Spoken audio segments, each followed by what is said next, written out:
welcome back to another episode of The Grapevine. Hi, I'm Sarah. I'm Mary. Christine. And Julia. All right, so first thing that I wanted to bring up with you ladies today is this whole idea of like, I feel like a lot in the media and just in society today, there's this like rise of talking about women and women's rights and feminism and, you know, are women equal in society? Are we not? Are we equal in the church? Are we not? And I just feel like this is like kind of like a growing issue going on. So I kind of wanted to get your thoughts on it. Well, we are a part of the society, so we should be involved, actually. Don't you think? Just involved or equal? I agree too. Back in the day, it used to be stereotypical that women were just staying at home, cooking and cleaning. And now you have women that are CEOs and candidates for presidents. So Yes. a lot has changed in the last, 50 years? Yes. So is this a good thing? Is it a bad thing? Like, should women be running for president? And Absolutely. of course. Of course. Yes. We're not just saying that because there are 4 women on this panel, but yeah, I mean, why not? I mean, we get the same kind of brains, education. We get the same, Yeah. we're brought up in the same society, so why should we? And we have more responsibilities. And we should not be treated or discriminated based on our genders. Yeah. Correct? Definitely. And on top of that, we have things that we do as females that men would never have to worry about. Like what we did behind the cameras here, having to do our hair, our makeup, get ready, get, everything taken care of to be right here in front of you guys. So, I mean, I feel like we can handle a lot more tasks. I mean, the sense of women have to work twice as hard to exactly be on equal footing as men. But is it still like that? Like, do you think that in the workforce you have to work more to get to a certain position, or? I keep hearing research that says that a lot of men and women in the same positions, that men are making more money. I haven't heard of that. I heard that too. Right, and I haven't heard like of a friend, 2 friends telling me, because why would they tell me their salary? But over different articles and different types of research, I've heard men make more. Right, I think it's 72 cents to the dollar. Women make 72 cents of every dollar that a man makes. Yeah. Yeah. It's a little interesting. It's very. Well, maybe they're better negotiators or something. You know what I mean? In my field, I'm a pharmacist. I don't think that that's the case. But I might be wrong. I'm not sure. But never. Yeah, I mean, I'm a teacher. We're not federal, but state employees. Yes. And it's just like a salary table. Across the board. So, there is no, but I think. No negotiation. There's no negotiation. Yeah. It doesn't matter gender, and it's just based on years' experience and level of education. Mm-hmm. But I think definitely in other professions, especially in even pharmacy is a little bit, healthcare is separate from more private business industry, right, where there's a lot of backroom negotiations and all that stuff.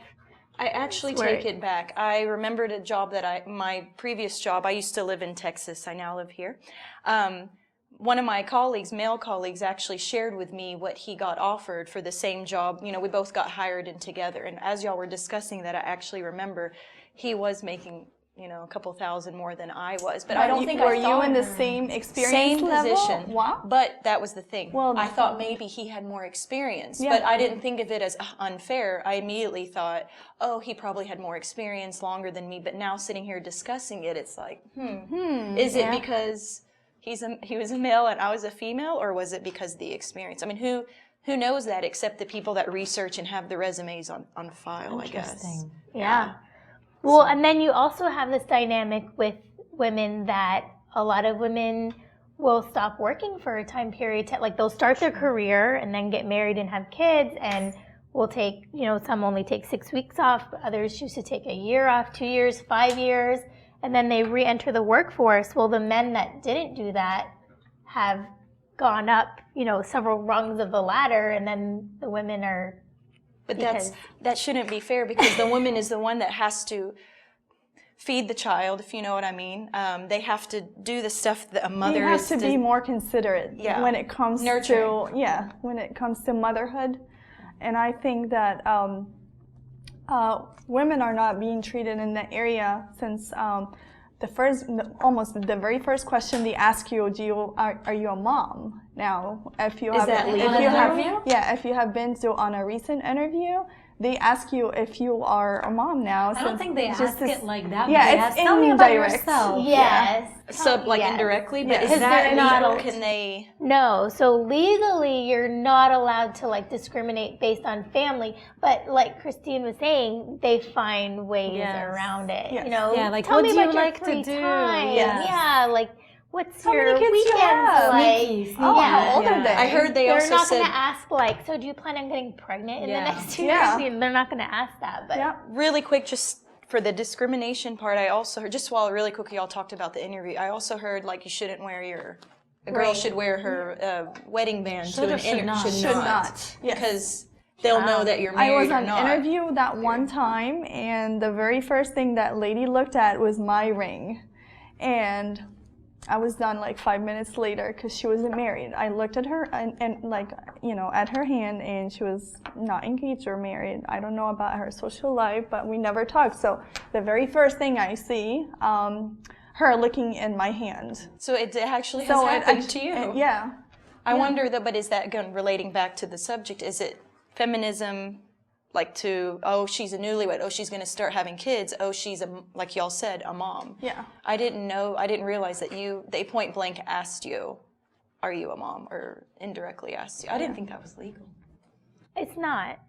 Okay, but, so she's a mom. I mean, there's then no what? interview police too. Who's gonna go? True.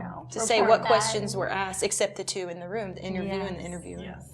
Yeah, it's different out there to be. Yeah. Yes. And you're supposed to ask open-ended questions. If you ask, "Are you a mom?" that's a closed-ended question, and it's a yes or no, and that's not a good way to interview. But yeah, I think we should be evaluated based on our intellectual, thoughts and our social behaviors. We shouldn't be treated the same way we are treated now in this society, even though we are in the 21st century that way. Yeah, I agree. yeah. I agree. So how about feminism in the church? Well, In the Coptic church. I was doing, do y'all care if I go? Okay. I was actually doing some research online, and I looked up our church's, the Coptic Orthodox view on feminism. And I'm going to kind of go off my notes here. So this may be a little bit of an old reference, but it's back from 2001 convention. 15 it years was ago. Water, Wind, and Faith. Water, Wind, and Faith Convention. Did I go to that? Yeah, I I may have have been actually there. attended The this. Southern Diocese Convention. Yes. 2001? Yeah. 2001, I was When there. I researched, That's where I met my husband. you may have remembered, this may be your question. No, I'm kidding. I may have, I thought the same thing when I researched this. I said, I may have attended this convention. So the reference that I'm reading to you guys is off the suscops.org website, suscops.org website. For those of you that don't know, is the website for the Coptic Orthodox community in the southern United States. So suscopts.org. This is during a lecture in the Water, Wind, and Faith Convention in 2001, and I'm going to read to you guys a question that was asked and how they answered it in regards to our topic today. The question is, so apparently one of the discussions in their lecture was talking about the woman's role in the church, and it said, in this lecture, is the only role for the woman to just raise good children and that's it? So the person that answered this said, this section does not restrict the role of women in church to just raising children, but it also gives a few examples of areas where women can successfully serve and make a difference, such as teaching Sunday school, evangelizing, painting icons, and translating. Now, when I first read that, I was like, there has to be more. So I did some more digging, and please y'all jump in whenever. And in the same website, another part of the question regarding how Christians view feminism says, the equality is already acknowledged by our church, the equality of women. And we mentioned this briefly already. Women are working outside of the home, which is acceptable. We do have many Coptic Orthodox women who are in great positions, teachers, pharmacists. What did you say that you did again, Julia? Oh, administrative. Lawyers, executive directors, and as we mentioned earlier in the show, now we have women who are running for CEOs of companies as well. So within the church hierarchy, we do follow the Holy Bible and teachings of the early fathers in that women do not hold a clergy position. However, they can serve, as I mentioned earlier, like as Sunday school teachers. Didn't mean to go on there, but I was just quoting what this came from the SUS website itself. So I think going back to this idea of feminism, it's kind of almost like a double-edged sword. I think when you look at like the political economic movement of feminism, I think it's a very, in society, it's very important. I don't think there's any question that women should get paid the same amount as men, should have equal footing that men do in society. The problem is people then, some feminists can take it to an extreme and say, well, then why aren't women priests in the church, and why can't they be deacons, and this and this and this, and they try to equate the two, and I just don't think it's equatable. It's just not the same thing. The Bible is very clear, all the way back in the book of Genesis chapter 1, verse 27, God created man in his image, male and female, he created them. So both of us are created in his image. There's no discrimination in God's eyes between men and women. Now, do we have different roles? Absolutely. Yes, we do. Yeah, absolutely. It's very clear the Bible outlined the role of the priesthood was for, the men of the tribe of Levi, in the Jewish tradition, in the order of Melchizedek. I mean, the roles are there, but that doesn't mean that, one role is better than another role. Dominates one or what? Right. I mean, I think unfortunately a lot of times people can look at the church or look at certain examples in the church and say, oh, you guys oppress women. But it's I think there's I don't know what I'm trying to say. There's a difference between the way the church views women and then the way things are practiced. I think we've all run into that very closed-minded, chauvinistic, male person in the church, right? If we have time, I can give examples. We won't go. Okay. We're not here to bash anybody, but we've all experienced that. This is not whatever this person said or did was not right. But that doesn't mean that's the view of the church. Right. People can abuse their powers or abuse, or misinterpret different things, but it doesn't mean that the church is... Are you saying the church is one way, but the way sometimes people come off makes us confused? Is this how the church is? Yeah. Or is this just how people are? Is that what you're saying? People... So, for example, this is something that I see all the time in the church. Who is allowed to go in the altar? Just men? No, not just men. If you're not a deacon, you cannot go inside the altar. The main altar. Oh, the main altar. So they're not discriminating against a man and a woman. They're making a difference between a deacon and a non-deacon. Okay. Yes. So that was laid out perfectly. Thank you. Yeah, I mean that's everybody you ask, it's such a common misconception. I see it all the time. At weddings, for example, the photographer wants to get really good pictures. So they'll tell the non-Coptic photographer who's a male, oh, just go inside the altar and you can get a different angle of the bride and groom, and that's okay because you're a man. No. But I knew somebody that... No. That's not right. That's misapplication of, that's abuse. That's not how the church is laid out. So people see things like that, Yes. and they say, "Oh, well, the church is sexist," but it's not. You know, It's it's just they're just and not. also, I mean, I know it's kind of cute and innocent. Even taking your 1-year-old and 2-year-old inside the main altar to give them communion, like if you're a deacon and you take your little one to the communion, I mean, it's kind of cute, I agree, but They're not technically They're not supposed to. deacons. you know, I see that happen all the time. Yeah. I didn't know it was not. I mean, I didn't know that. even a bonus learning day, something you know, it's, I thought it's because what if they're baptized? Does it matter because they're not a doesn't deacon? matter. Not Not a only deacons. or- How come the bonus don't have a meeting like with deacons privately to say, hey, I know there's no ill will, but technically only deacons are allowed? See, I didn't even know this, and I see it every Sunday. Yeah, I didn't Well, at least even know that this is actually in our church. Like, I thought any male I can had the same enter thought you the did. altar, the main altar. No.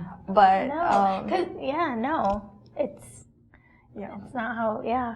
But see, that's the difference between the role of the church, right, and how people see it as. So well, that's what I say. It's like when God, you know, when God outlined roles, He wasn't looking at male, female. He wasn't saying men can do this because they're men and women. It wasn't about that. It was just everybody has a role. Just because you're a man doesn't mean you have to be a deacon. Like not every. I mean, being a deacon is a huge, serious responsibility. Yes. I agree. I think, I mean, this is like a whole other subject we can get into. Yes. Is like, what mom doesn't want their son to be a deacon? Right. So every mom just like, yalla, you're 6 years old, get ordained, and they just don't consider like the serious responsibility that comes with it is being a a process. deacon. Yeah, Like it's not just cute, wear your little tonya Right. and stand up there, like, you know, which a lot of times that's what it gets narrowed down to. Yeah. You were saying earlier that it's head deacons that are allowed in. No, not just head deacons. Any deacon. deacon. Okay, You have because I to was be going to say, what if a but you young have to kid is in ordain, there? I That's think. okay. Well, you have to be serving in the altar. Yeah. Like your role in that liturgy is you're the deacon to be serving in the altar. What about the deacons that have the one cute little kid who's practicing that's in there with them? Well, Well, technically, if he's he's not supposed serving- to be in there if he's not ordained. See, okay, then I've seen everything we've said here. I've seen Oh, you've seen like kids that are not kids ordained. that are deacons. They are ordained deacons. Yeah, Yeah. yeah, If Kids they're are serving in the little. altar. Yeah. yeah. Okay. If they're And- not ordained, they shouldn't be inside the altar. Yeah, no kids dressed in Yes. the deacon. Sorry, yeah. Yeah. I've seen them inside help Yeah. lead, but I And just that's going off what you're also- saying. That's Well, pretty. usually grandpa will do that. Yeah, that's true. That's very true. And that's also another separate issue. At what age should you be serving in the altar? I mean, really, serving in the altar is like one of the main. That's a greater responsibility than leading, you know, the prayer outside. So who should be serving in the altar? But again, yeah, Another topic Another- for sure. we That'd can be very interesting to we can follow up. delve into this a little bit deeper. And I have to say that as a Coptic church, we are so fortunate that our church works so hard to conserve and preserve our like original church Traditions. and traditions. It does. And we shouldn't look at it as we're being oppressed as women, or, you know, we're being separated and we're being, you know, different. We are fortunate that this is how orthodox we are. Yeah, we don't just sway left and right with Yeah, the times and like with the other culture priests, and with or the- I'm sorry, like other churches, you know, Actually, I found it. go with society. I found it. I found myself very proud of my beliefs and traditions, and I always share it at work. So, for example, when I'm fasting right now for Christmas or for this upcoming fast, I tend to share it with my friends at work just to teach them about our traditions and how in depth we are with our religion and our beliefs. Yeah. It's fascinating to them. Yes, Yeah. it is. They like to hear about it a lot. That's nice. Yeah. Good to share it. Good to expose or educate our friends of a religion that most of them haven't heard of, Coptic Orthodox. I came from a small Texas town, so they knew what Egyptian was, but nobody knew what Coptic Orthodox was. So I tried my best to share it. Now with what's going on in the world and what's going on with Egyptians, and I think everyone is more aware of Egypt and Coptics more than before. Yeah, finally. For sure. Yeah. We're going to take a quick break, and we'll discuss some more when we come back. All right.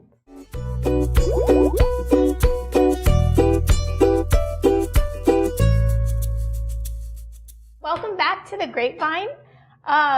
We were talking about feminism before our break, and I wanted to get back to something that you mentioned really quickly, that you met your husband at the 2001 convention, which I think leads nicely into our next topic, which is dating. All right.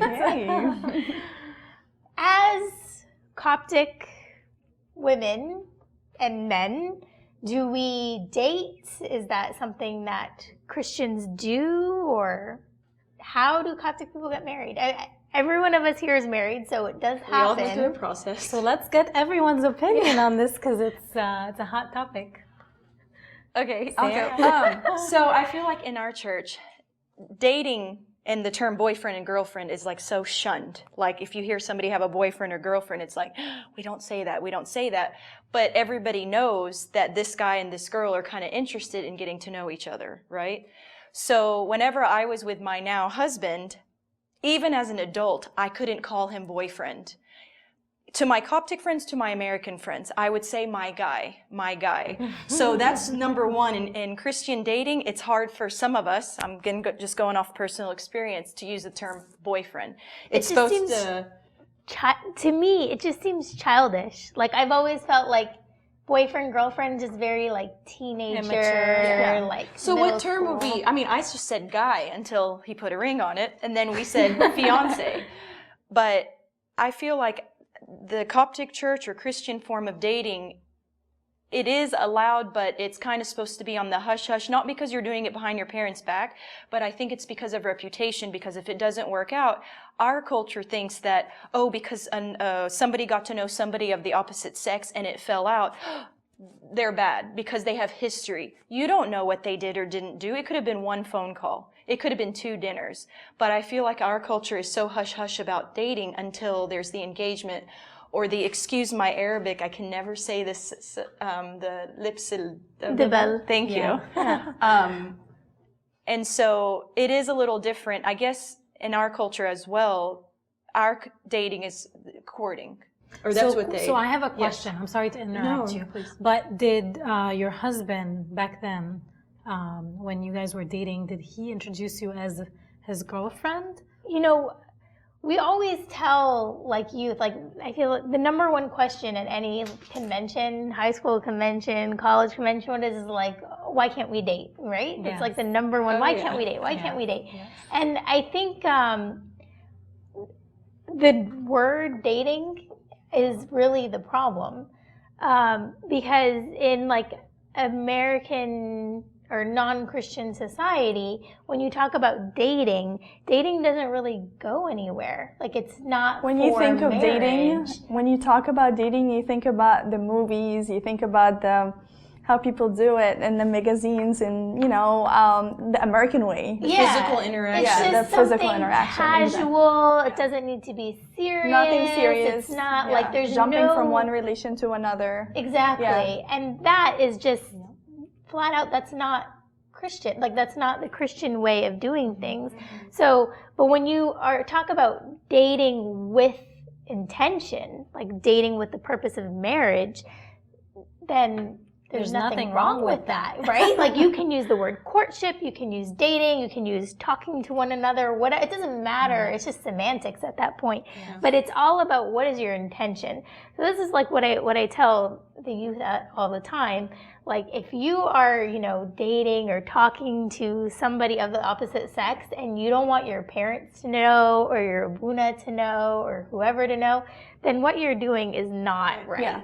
Like, if you're hiding it from your parents, then it should not be happening at all, period. And that's the case with anything, like any sin or anything that you do that you feel like you want to hide from someone, something's probably wrong with it. Yeah. So if you can't expose your relationship with a future husband or wife, then it's probably not Christian dating. But again, we still need to take in consideration our traditions when it comes to dating. It was such a natural instinct because of our tradition. Yeah. We were traditions, our culture, and there's talking about a little bit about like men and women and double standards.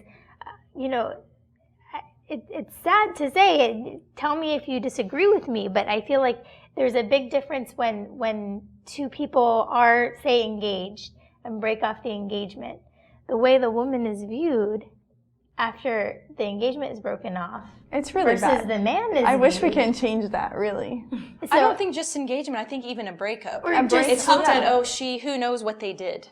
And what did the they first do, did can be, or what's wrong with her. And then everyone would like to know what happened, and it becomes like the topic of the month. That was and then getting re-engaged or talking to somebody after that then becomes very, very difficult, especially for the woman. But I think that's why our culture is shunned upon dating, because look how much they get shunned on a broken engagement. That's true.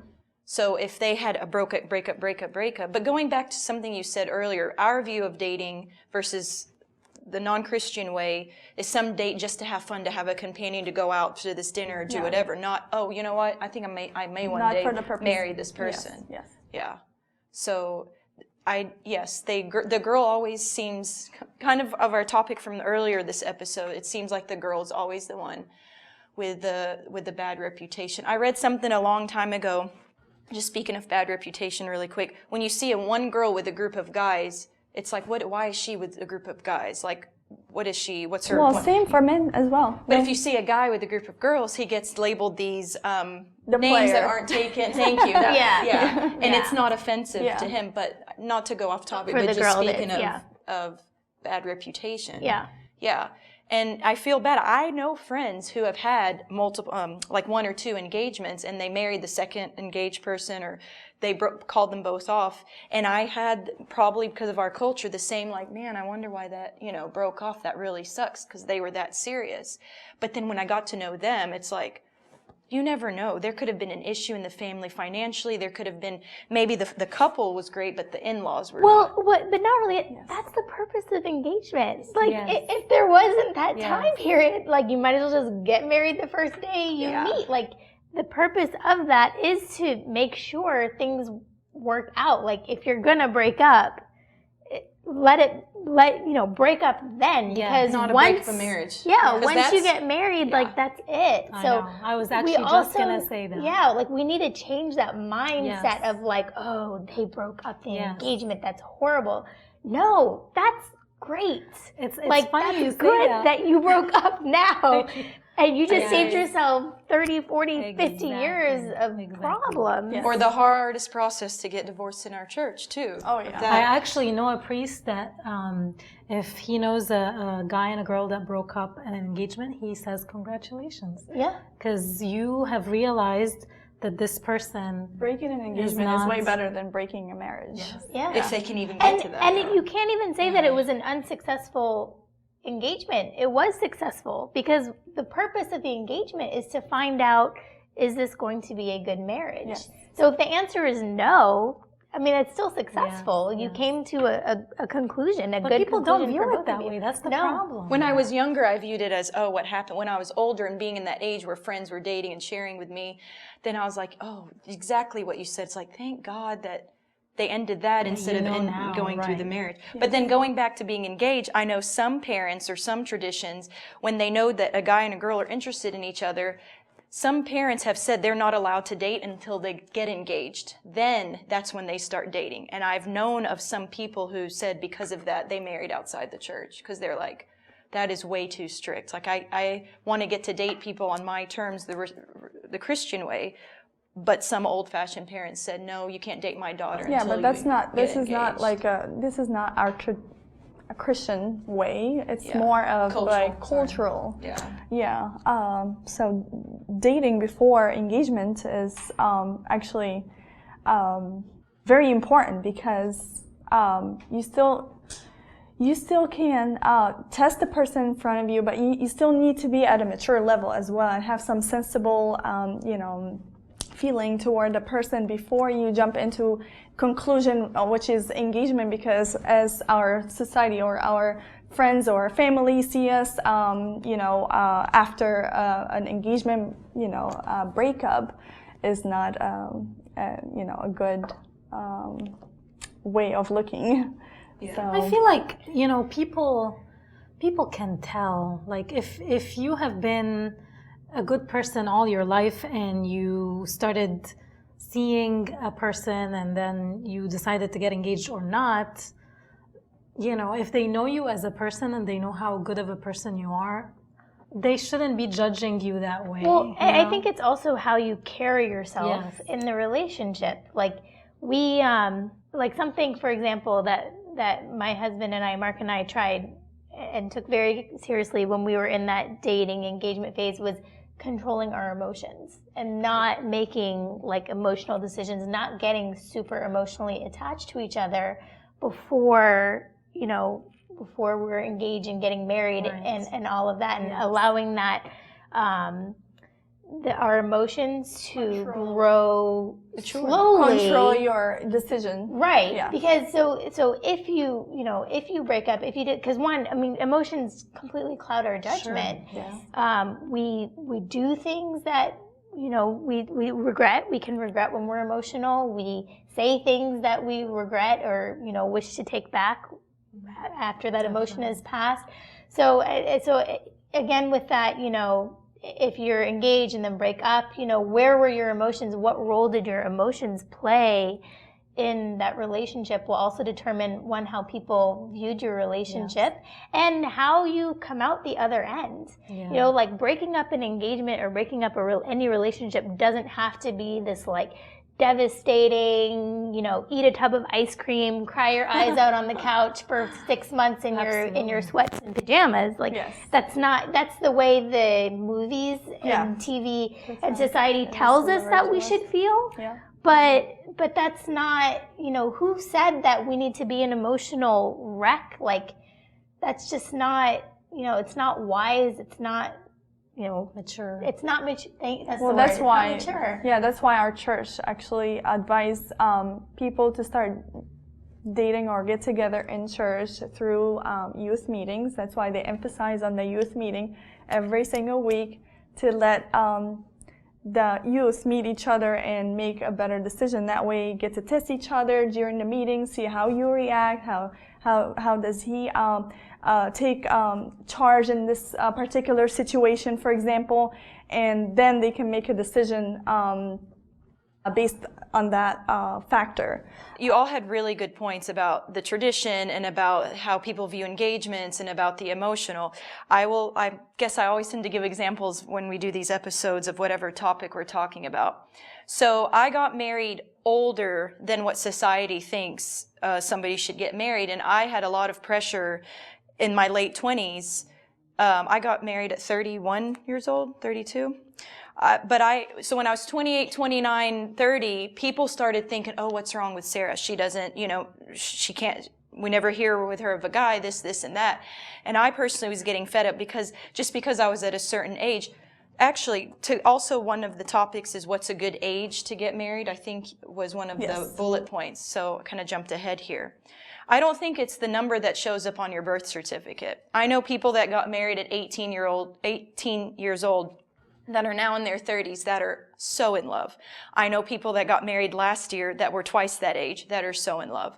So I don't think that there is a set age to get married. But when you have the right maturity level and you know how to date in the Christian way, like, we were holding hands. We were in our 30s and we were holding hands. There was nothing wrong with that. But because of, again, our culture and whatnot, there was. I don't think we were doing anything wrong. However,